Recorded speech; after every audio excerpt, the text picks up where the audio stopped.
Hello, lovely students, and welcome back to L Academy. And today I have got an exciting video for you guys, and which will help you to improve your spoken English. Yes, dear learners, আজকের এই লেসনটি এতটাই গুরুত্বপূর্ণ যে এই লেসনটি যদি আপনারা দেখেন তাহলে অবশ্যই আপনার ইংরেজি শেখাটা আরো সহজ হয়ে যাবে। আপনার ইংরেজিতে কথা বলাটা আরো সহজ হয়ে যাবে। কেননা আজকে আমরা সামান্য গল্পের মাধ্যমে আমরা একটু ভিন্ন উপায়ে আমরা আজকে ইংরেজি শিখতে যাচ্ছি, যেটা আমি কিছুক্ষণ আগেই বললাম যে আমার আজকে একটি খুব এক্সাইটিং একটা ভিডিও রয়েছে আমি পেয়েছি, সেটা আপনাদেরকে করাচ্ছি। ঠিক আছে, ওকে, আমি যে লেসনটা তৈরি করছি তাহলে শুরু করা যাক। So let's get started. But before that, if you are new in this channel or if you are new in this page, please like, comment, share and follow. And if you are watching from YouTube, then you can subscribe by considering. Okay, so let's get started our today's lesson. So আজকের lesson থেকে আমরা শিখতে পারবো how দিয়ে আমরা যত ধরনের কথা বলতে পারি সেটা আমরা শিখব, অর্থাৎ কোয়েশ্চেন্স করা শিখবো, আমরা কোয়েশ্চেন্স মেকিং শিখবো হাউ দিয়ে। ঠিক আছে, সো সাপোজ ধরা যাক আপনি কোথাও গিয়েছেন বা কারোর সাথে দেখা হলো, তখনই কিন্তু আমাদেরকে বলতে হয় যে আপনি কেমন আছেন বা তুমি কেমন আছো। সো এটাকে আমরা ইংরেজিতে কীভাবে বলতে পারি? এক্স্যাক্টলি আমরা বলতে পারি হাউ আর ইউ, আপনি কেমন আছেন। সো হাউ আর ইউ, আপনি কেমন আছেন। সো হাউ দিয়ে আমরা সুন্দর প্রথম একটি বাক্য শিখিয়ে ফেললাম, কমন, আপনি কেমন আছেন, হাউ আর ইউ। সো এরপরে আমাদের অনেক সময় এমন হয় যে তোমার কি অবস্থা বা আপনার কি অবস্থা, অনেক সময় কিন্তু জিজ্ঞাসা করে থাকি, তখন আমরা নর্মালি এভাবে বলতে পারি যে হাউ অ্যাবাউট ইউ, আপনার কি অবস্থা বা তোমার কি অবস্থা, হাউ অ্যাবাউট ইউ। অথবা এমন কোনো সিচুয়েশন হতে পারে যেমন আই লাইক ম্যাঙ্গো, আমি আম পছন্দ করি, হাউ অ্যাবাউট ইউ, আপনার কি অবস্থা। I like jackfruit, I like mango, so আমি আম পছন্দ করি, হোয়াট অ্যাবাউট ইউ, আপনি কি পছন্দ করেন বা আপনার কি অবস্থা। Exactly. So next one, so অনেক সময় দেখা যায় আমরা একটা টাইম দেই, সো ওই টাইমটা অনেক সময় এইভাবে আমরা জিজ্ঞেস করে থাকি যে 10টার টাইমটা কেমন হয়, বা 10টার সময় হলে কেমন হয়, বা 11টার সময় হলে কেমন হয়, বা 12টার সময় হলে কেমন হয়। এই যে এই টাইমটাকে আমরা কীভাবে ইংরেজিতে বলতে পারি, এক্স্যাক্টলি আমরা শিখবো। সাপোজ ধরা যায় যে 10টার টাইমটা হলে কেমন হয় বা 10টার সময় হলে কেমন হয়, এটাকে আমরা নর্মালি বলতে পারি হাউ অ্যাবাউট 10 AM। সো 10টার সময় হলে কেমন হয় বা 10টার টাইমটা কেমন হয়। এখন আমি যদি বলতে চাই যে 11টার টাইমটা কেমন হয়, তাহলে আমরা বলতে পারি হাউ অ্যাবাউট 11 AM। এখন যদি বলি 12টার টাইমটা কেমন হয়, তাহলে আমরা বলতে পারি how about 12 PM, right. So 12টার টাইমটা কেমন হয় বা 12টার সময় হলে কেমন হয়, সো এইভাবে বলে থাকি না। এক্স্যাক্টলি। এরপর অনেক সময় আমরা এই ধরনের কথা বলে থাকি যে আপনার দিনটি কেমন ছিল। সাপোজ আপনার ফ্রেন্ড বা কেউ একজন কোথাও ঘুরতে গিয়েছিল বা ধরুন দেশের বাইরে গিয়েছিল, সব সুইজারল্যান্ডে গিয়েছিল, তখন আপনি জিজ্ঞেস করতে চাচ্ছেন যে আপনার দিনটি কেমন ছিল, বা কোথাও ঘুরতে গিয়েছে আপনি এটা জিজ্ঞেস করতে চাচ্ছেন যে আপনার দিনটি কেমন ছিল, এই কোয়েশ্চেন্সটা করতে চাচ্ছেন। সেটাকে আমরা কীভাবে করতে পারি, এটা বলতে পারি হাউ ওয়াজ ইউর ডে, আপনার দিনটি কেমন ছিল। হাউ ওয়াজ ইউর ডে, আপনার দিনটি বা তোমার দিনটি কেমন ছিল, right. So next one, so আপনি কয়দিন থাকছেন। সে অনেক সময় দেখা যায় কি যে একজন গেস্ট আপনার বাসায় বা আমাদের বাসায় আসছে, তখন আমি এটা জিজ্ঞেস করতে চাই যে আপনি কয়দিন থাকছেন। অথবা আমার এক ফ্রেন্ড বা কোনো পরিচিত বা আমার কলিগ কোথাও যাবে ঘুরতে, আমি এখন জিজ্ঞাসা করতে চাচ্ছি যে আপনি কয়দিন থাকছেন, আপনি সেখানে কয়দিন থাকছেন, বা আমার বাড়িতে আপনি কয়দিন থাকছেন। সো এই কয়দিন থাকছেন এটাকে আমরা নর্মালি ইংরেজিতে কীভাবে বলতে পারি। So how long are you staying, how long are you staying, আপনি কয়দিন থাকছেন বা আপনি কতদিন থাকবেন বা থাকছেন আমাদের বাসায়। ঠিক আছে। অথবা ধরা যাক আপনার দূরে কোথাও যাচ্ছে, সে গ্রামের বাড়িতে যাচ্ছে, আপনি এখন বলতে চাচ্ছেন যে আপনি সেখানে কতদিন থাকবেন, তাহলে আমি বলতে পারি how long are you staying there, আপনি সেখানে কতদিন থাকবেন।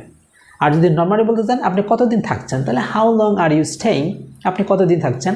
আর যদি বলতে চান আপনি সেখানে কতদিন থাকছেন, তাহলে বলতে পারেন how long are you staying there, আপনি সেখানে কতদিন থাকছেন। আর ভিলেজ হলে ভিলেজ বলতে পারেন। ঠিক আছে, ওকে। সো তারপরে আমরা অনেক সময় এই ধরনের কথা বলে থাকি, এই দোকানটা কতক্ষণ পর্যন্ত খোলা থাকবে। সো অনেক সময় একটা দোকান অপরিচিত কাউকে আমরা জিজ্ঞেস করি, বা দোকানদারকেও অনেক সময় জিজ্ঞেস করে থাকি যে কোনো একটা সিচুয়েশন যে এই দোকানটা কতক্ষণ পর্যন্ত খোলা থাকবে। সেটাকে আমরা কিন্তু ইংরেজিতে কীভাবে বলবো, এখন অনেক সময় বলে থাকি আমাদের রিয়েল লাইফ কনভারসেশনের ক্ষেত্রে কিন্তু এই সেন্টেন্সগুলো very very most important. So আজকের লেসনটা যদি মিস করেন তাহলে আপনি খুবই মানে অনেক কিছু মিস করবেন। আরেকটি অনুরোধ থাকবে, প্লিজ শেয়ার করবেন, ঠিক আছে? আমরা সবাই মিলে সম্মিলিতভাবে শিখতে চাই। নেক্সট, এই দোকানটা কতক্ষণ পর্যন্ত খোলা থাকবে, বা এই স্কুলটি কতক্ষণ পর্যন্ত খোলা থাকবে, অনেক সময় জিজ্ঞেস করতে হয়। বা এই অফিসটি কতক্ষণ পর্যন্ত খোলা থাকবে। আমি একটা দিয়ে বলছি, এই ধরনের আপনারা অনেক কিছু বলে দেবেন এই হাউ দিয়ে। তাহলে আমরা বলতে পারি যে how late is the shop open, দোকানটা কতক্ষণ খোলা থাকবে। তাহলে হাউ লেট, কতক্ষণ, late, how late is the shop open, এই দোকানটা কতক্ষণ পর্যন্ত খোলা থাকবে। এখন আমি যদি বলি এই অফিসটি কতক্ষণ পর্যন্ত খোলা থাকবে, তাহলে how late is the office open, এই অফিসটি কতক্ষণ খোলা থাকছে বা কতক্ষণ খোলা থাকবে, ঠিক আছে? আমরা এইভাবে বলতে পারি, ঠিক আছে? আমি কি আবার বলছি, জাস্ট রিপিট আফটার মি। আমি এগেইন বারবার বলছি এই জন্যই যে যাতে করে আপনার জড়তা কেটে যায়, জাস্ট আমার সাথে বলবেন। সো এই দোকানটা কতক্ষণ পর্যন্ত খোলা থাকবে, আমরা এটা বলতে পারি how late is the shop open, অথবা এই অফিসটি কতক্ষণ পর্যন্ত খোলা থাকবে। So how late, how long না, সরি, আমি লং বলে থাকি, ভুল হয়েছে। How late is the office open, বা ইজ দিস অফিস ওপেন, আমরা দিসও বলতে পারি, ইজ দিস অফিস ওপেন, ঠিক আছে? এই অফিসটি কতক্ষণ খোলা থাকছে বা থাকবে, ঠিক আছে? ওকে, নেক্সট ওয়ান।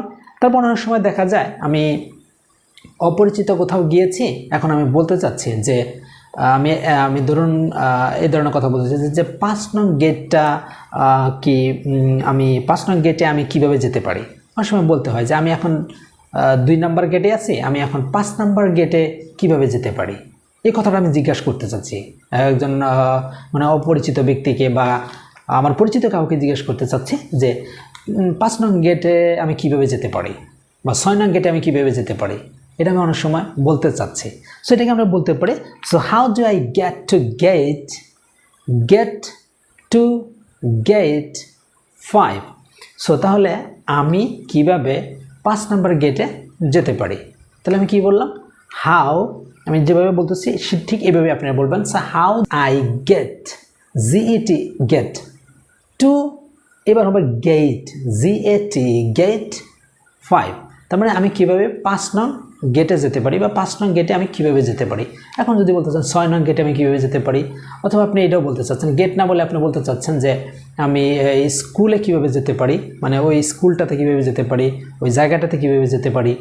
সো এভাবে, বাট আমি গেটেরটা দিয়ে বোঝাচ্ছি, গেটেরটার ক্ষেত্রে এইভাবে বলবেন। সো জায়গার ক্ষেত্রে অনেক সময় একটু ভিন্নতা হয়। সো আসলে আমি আবার বলে দেবো, ঠিক আছে? ওকে, নেক্সট। তারপর অনেক সময় বলতে হয় যে কেউ আপনার বাসায় আসছে বা অফিসে কেউ আসছে, আপনি বলতে চাচ্ছেন যে কফি খাবেন কি, আপনি অফার করতে চাচ্ছেন যে কফি খাবেন কি, অথবা চা খাবেন কি। সেটাকে আমরা কীভাবে বলতে পারি। So how about coffee, how about coffee. So আপনি কফি খাবেন কি, অর্থাৎ কফি খেলে কেমন হয়। এইটা মূলত এই কোশ্চেন যে কফি খেলে কেমন হয়, এটাকে অনেক সময় এইভাবেও মানে বোঝানো হয়ে থাকে, কফি খাবেন কি, so how about coffee, so coffee খেলে কেমন হয়। অথবা হাউ অ্যাবাউট টি, টি খেলে কেমন হয়, ঠিক আছে না। অথবা হালকা খাবার খেলে কেমন হয়, অনেক সময় বলে থাকি। So how about snacks, so হালকা খাবার খেলে কেমন হয় অনেক সময়। বা হালকা খাবার খাবেন কি, আমরা অফার করতে পারি। সো এভাবে বলবেন, ঠিক আছে? ঠিক আছে, ওকে, নেক্সট। এখন আমরা যদি বলতে চাই যে কিছু খাবে তুমি, অনেক সময় জিজ্ঞেস করে থাকি আমাদের পরিচিত কাউকে, অথবা আপনি সম্বোধন করেন এইরকম ব্যক্তিকেও হতে পারে যে আপনি কিছু খাবেন কি, অথবা তুমি কিছু খাবে। অনেক সময় বলে থাকি যে কিছু খাবে তুমি, অথবা কিছু খাবেন আপনি। তাহলে আমরা বলতে পারি হাউ অ্যাবাউট সাম ফুড, মানে কিছু খাবেন কি। So how about some food, কিছু খাবেন কি, হাউ অ্যাবাউট সাম ফুড, কিছু খাবেন কি। জাস্ট আমার সাথে রিপিট করবেন এইভাবে, ওকে? তারপর অনেক সময় এরকম হয়, আমার বন্ধু অথবা আপনার পরিচিত জন কেউ একজন ইন্টারভিউ দিয়েছে, আপনি জিজ্ঞেস করতে যাচ্ছেন যে তোমার ইন্টারভিউটা কেমন ছিল, অথবা তোমার পরীক্ষাটা কেমন ছিল, আপনি বলতে চাচ্ছেন। সেটাকে আমরা নর্মালি ইংরেজিতে কীভাবে বলতে পারি। সো আমরা বলতে পারি how did your interview go, so তোমার বা আপনার ইন্টারভিউটা কেমন ছিল। So how did your interview go, so আপনার ইন্টারভিউটা কেমন ছিল। আমরা কিন্তু নর্মালি এইভাবে বলতেই পারি, ঠিক আছে? বা তোমার পরীক্ষাটা কেমন ছিল। So how about your, sorry, how did your exam go, তোমার পরীক্ষাটা কেমন ছিল, আমরা বলতে পারি। বাট ইন্টারভিউর ক্ষেত্রে যদি আপনি বলতে চান, ঠিক এইভাবেই বলবেন। So how did your interview go, তোমার ইন্টারভিউটা কেমন ছিল, বা আপনার ইন্টারভিউটা কেমন ছিল। সো লাস্ট ওয়ান ইজ, অনেক সময় আমাদেরকে বলতে হয় যে এই ল্যাপটপটার দাম কত, অথবা এই জিনিসটির দাম কত, বা এই কম্পিউটারটির দাম কত, অথবা এই গাড়িটির দাম কত, অথবা এই জিনিসগুলোর দাম কত। মোট কথা এই জিনিসগুলোর দাম কত কীভাবে আমরা ইংরেজিতে জিজ্ঞাসা করতে পারি সেটা আমরা শিখতে যাচ্ছি। সাপোজ আমি ল্যাপটপ দিয়ে বলছি, সো এই ল্যাপটপটার দাম কত আমি সাপোজ জিজ্ঞাসা করতে চাচ্ছি, তা আমি নর্মালি বলতে পারি, যেহেতু কত ইংরেজি আমরা বলতে পারি হাউ মাচ। তাহলে কি হাউ মাচ একটা ভার্ব দিতে হবে, how much is this laptop. So এই ল্যাপটপটির মানে দাম কত, অথবা ল্যাপটপটির দাম কত। So how much is this laptop, ল্যাপটপটির দাম কত। সো এই কম্পিউটারটির দাম কত, how much is this computer. So কম্পিউটারটির দাম কত, অথবা এই গাড়িটির দাম কত। So how much is this car. So এই গাড়িটির দাম কত, অথবা এই জিনিসগুলোর দাম কত আমরা বলতে পারি। অথবা নর্মালি আমরা বলতে পারি, যদি কোনো জিনিস বা গাড়ি বা কোনো কিছু আমি ইংরেজি পারছি না, শুধু আমি এটা জিজ্ঞাসা করতে চাচ্ছি যে এটার দাম কত। এটার দাম কত বলতে সকল জিনিসকে বোঝায় এটার দাম কত। আপনি সামনে যে জিনিসটা কিনে নিয়ে আসছে সেটা আপনি ইংরেজি পারেন না, আপনি নর্মালি জিজ্ঞেস করতে পারেন এটার দাম কত। তাহলে বলবেন how much is this, that means এটার দাম কত। যে কোনো জিনিসের ক্ষেত্রে বলতে পারেন, একটা মাছ হোক, হাউ মাচ ইজ দিস, এটার দাম কত, এইগুলোর দাম কত, এটা জিজ্ঞেস করতে পারেন, তাই না। এটার দাম কত বা এটার দাম কত, যে কোনো জিনিসের ক্ষেত্রে আপনি এইভাবে শর্টলি অ্যান্সার দিতে পারেন। আর যদি পার্টিকুলারলি আপনি ইংরেজি জানেন তখন তো বলবেনই যে ল্যাপটপ হতে পারে, কম্পিউটার হতে পারে, অথবা যে কোনো ধরনের কার হতে পারে, অথবা হাউস হতে পারে, যে কোনো ধরনের থিংস হতে পারে, মোবাইল ফোন হতে পারে, ঠিক আছে, ট্রাইপড হতে পারে, যে কোনো জিনিস হতে পারে।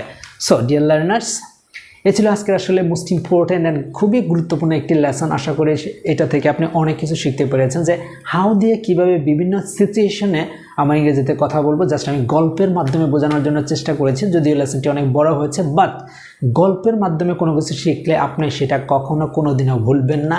এটা আমি মনে প্রাণে বিশ্বাস করি, এবং অনেক গবেষণায় দেখা গিয়েছে এইরকম, যে কোনো কিছু গল্পের মাধ্যমে শিখলে, অথবা কেউ কোনো জিনিস বললে সেটা শুনে শিখলে সেটা অনেক তাড়াতাড়ি শেখা হয়ে থাকে এবং মনেও থাকে। সেই জন্য গল্পের মাধ্যমে শেখা। আর এই ধরনের লেসন যদি আপনি আরও পেতে চান, প্লিজ কনসিডার বাই সাবস্ক্রাইব।